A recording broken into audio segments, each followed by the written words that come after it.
Hi guys! Good morning, good evening dyan sa atin. Welcome sa Buhay Lula sa The Grandkids.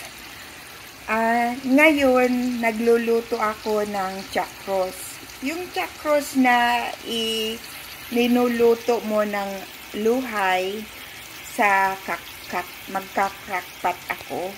Ang sarap nito. Unang-unang ginagawa ko, brina-brown ko muna siya sa skillet. Pina-fried ko ba muna. Tapos, linalagyan ko lang ng seasoning garlic at saka, of course, yung beef. Ayan. Ang sarap nito, guys. So, ayan, linalagyan ko lang yan. Tapos, linagyan ko ng garlic salt. Hindi na ako maglalagay ng salt kasi syempre ito may salt na to at saka ito rin may salt na kaya hindi ko na linalagyan. Tapos pagkatapos ko i-brown, ihahalo-halo ko na siya. Ito yung mga ingredients ko. Yan yung potato ko na mga medium size na hinap ko. Tapos yung dalawang medium size na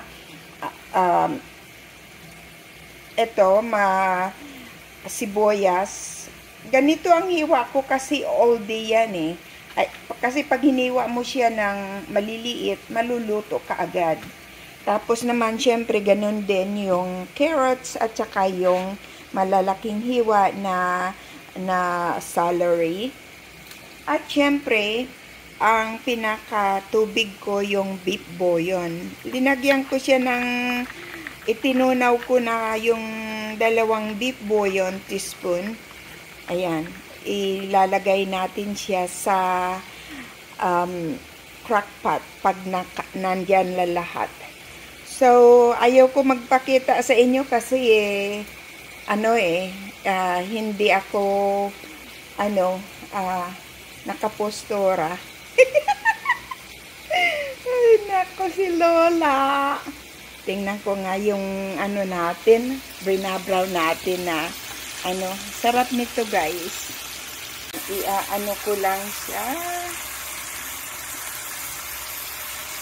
Both side, kailangan both side nyo lalagyan ng seasoning.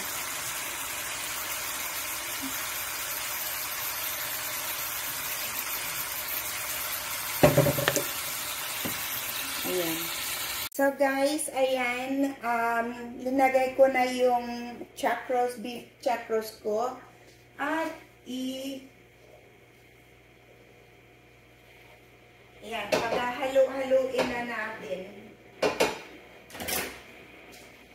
Lalagay na natin lahat yung kamote, yung patatas. Lalagay lang, halu-haluin.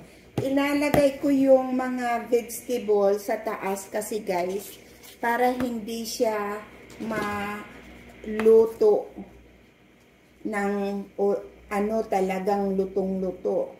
Kasi tapos yung carrots at saka halu-haluin mo na yan. Ayan guys, pakita ko sa inyo yung hitsura. Tapos ilalagay na natin yung yung pinaka-broth, beef broth. Ayan.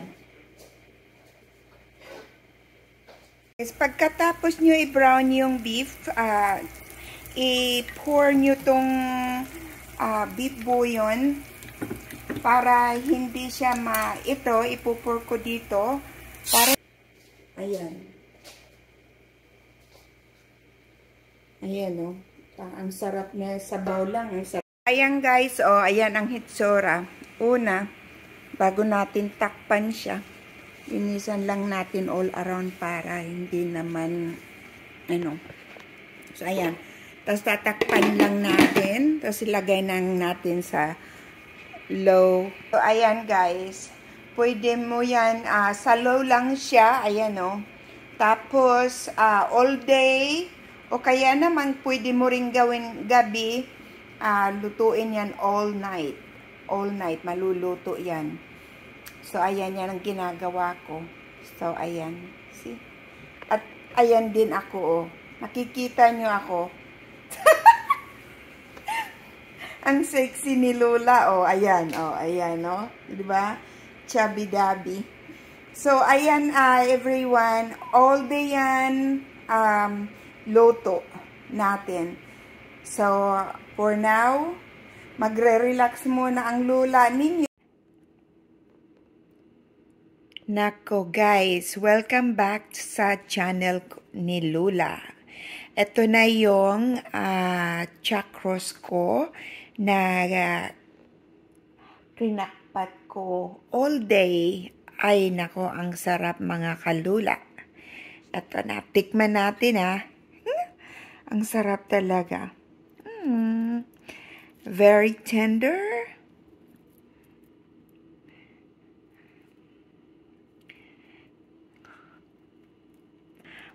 Please, tryan nyo yan.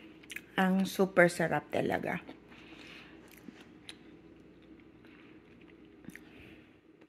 Comment down below kung natryan nyo sa akin. Let me know if you like it. Thank you so much everyone. You guys have a great day. And always take care. Bye. Love you guys. Pababa ko to O, diba? Napapababa ko siya. Pero, nahirapan pa ako papuntang paakyat. Paakyatin kaya. Ayan.